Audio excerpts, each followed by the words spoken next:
o Sleep Token é uma banda que vem enchendo o seu show. Eu mostrei na época, eu não vou mostrar de novo, não vou ficar descendo a lenha de novo. Mostrou no seu show que tá cheio de gravação lá, até a gravação do diálogo dos integrantes. Então, as novas gerações parecem não se importar mais. Mais que isso, a gente tem visto o ecletismo, né? O ecletismo em algumas bandas, né? Esse tal desse salvacionismo do heavy metal vindo por meio da mistura de estilos que nem sempre são caros à galera do metal. Mas esse ecletismo, essa necessidade de misturar elementos musicais que não são propriamente do universo do rock, das técnicas, dos padrões harmônicos, das sequências de acordes do rock, do heavy metal, no heavy metal para, entre aspas, salvar o heavy metal. O que vocês acham? Coloquem aí também. Eu estou me referindo principalmente ao trap metal. Então surgiu para as gerações atuais, quando eu digo gerações atuais, nós somos geração atual, mas digo para a galera que é adolescente hoje, faz muito sucesso, o funk, que tá longe de ser aquele funk de um James Brown e tal, mas se convencionou chamar de funk, vamos chamar, para vocês entenderem. E também o trap, que é essa versão robotizada, de um tanto de rap e tal, que utiliza um recurso eletrônico na voz, né? Então o cara fica, entre aspas, cantando com aquela vozinha que, para mim, parece um quadro humorístico. Então não dá, eu não consigo, eu respeito o gosto de todo mundo, tenho que respeitar, não sou dono da verdade, mas eu não consigo ouvir uma banda de trap metal. Em geral, não. O trap metal, que os caras, eu andei ouvindo algumas bandas aí, eu pensei, se é isso que vai salvar o heavy metal, estamos todos perdidos. Não sei nem se o heavy metal precisa de salvação, quando eu chego e dou a notícia de que o Saxon vai lançar um disco, o Judas Priest vai lançar um disco, o Iron Maiden lançou há 2 anos, Metallica lançou há alguns meses. O heavy metal precisa ser salvo do quê? Mas enfim, é o trap metal que vai salvar o heavy metal, é o cara colocar aqueles efeitos de voz. Vocês que são músicos ou produtores, coloquem aí que minha memória está falando do nome do programa lá, que os caras jogam a voz, e colocar guitarra pesada em cima e ficar falando com aquela vozinha, né? Se isso é para salvar o heavy metal tá perdido, tá mal de Salvador aí. Bandas como Saxon, Judas Priest, ali nos anos 80, tentaram agregar outros elementos musicais que nem eram tão distantes assim do rock e do heavy metal. Então, falando em termos de Judas e Saxon, eles adotaram aquela sonoridade de música de rádio, né, que os caras falavam nos Estados Unidos, o AOR, né, músicas, sons que foram famosos com bandas como Boston, Foreigner, Journey, esse tipo de coisa. Então eles assimilaram um pouco disso. O Def Leppard tinha feito um grande estrago, entre aspas, com o sucesso do Histeria. Então muitas bandas queriam ir na onda do Def Leppard, do Bon Jovi, do Van Halen.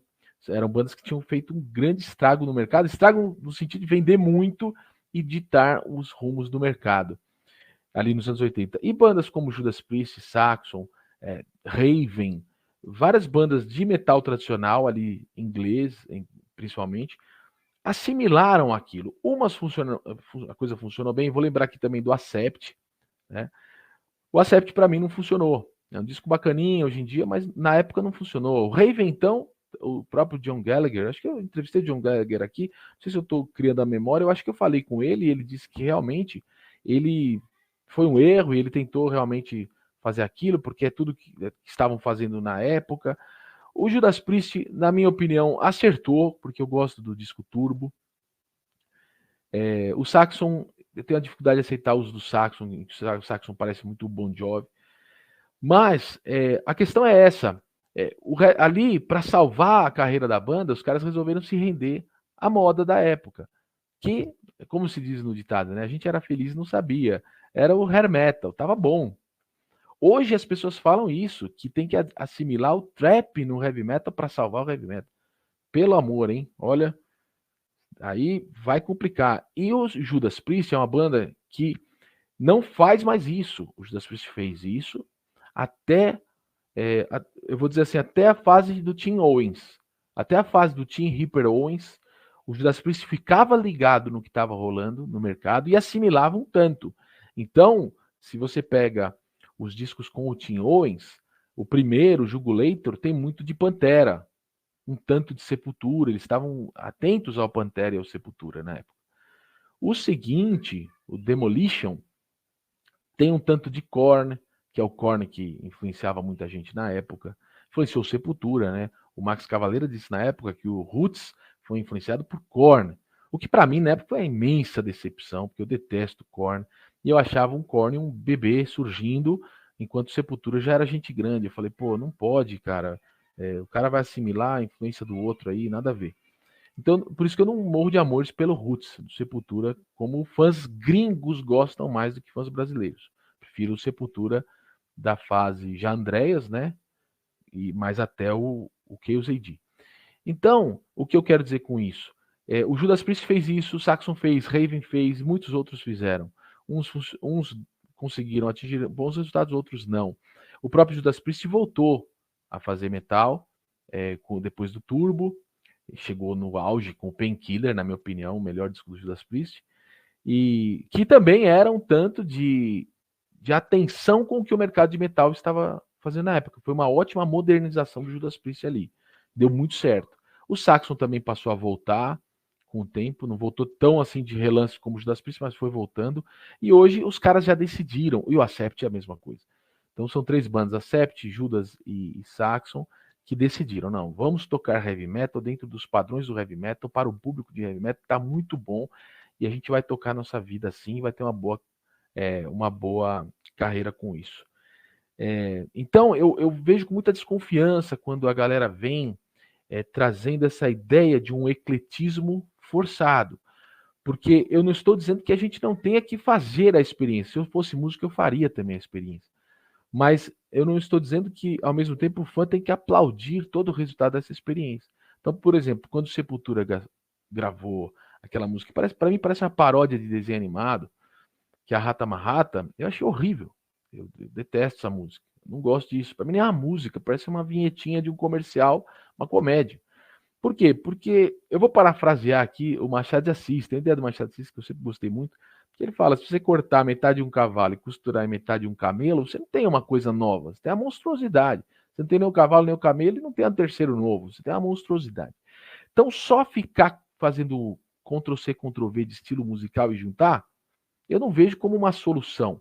Não que o ecletismo não seja algo bom para o heavy metal, porque se a gente pega assim, né, a ideia de fusão musical, vem a palavra fusion na nossa mente, né? O fusion era um ecletismo de jazz com rock. Então você pega lá, Miles Davis tem um disco que é Bitter Brew, acho que é esse o nome do disco, que é uma fusão do jazz com rock que deu muito certo. Todos os caras que participaram daquele disco são reconhecidos e respeitados no rock e no jazz, né? Chick Corea, depois tem a banda Return to Forever.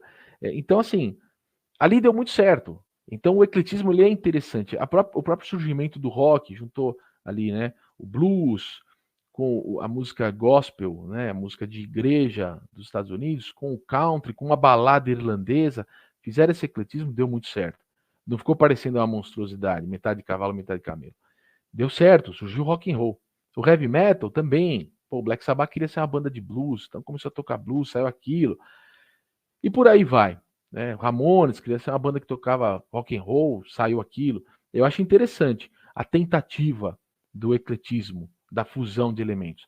Mas quando fica com muito papo de coaching, sabe? Que tem que fazer isso porque o mercado está pedindo isso, porque a juventude está pedindo isso. Eu acho que aí o heavy metal vai meter os pés pelas mãos, vai sair muita monstruosidade. Tanto é verdade que já surgiram algumas bandinhas aí misturando coisa e a coisa flopou, né? Agora é o Sleep Token que eu tenho falado, né? Falei lá na live de fim de ano, só de passagem aqui. Tá em todo lugar, todo mundo Sleep Token, Sleep Token, Sleep Token.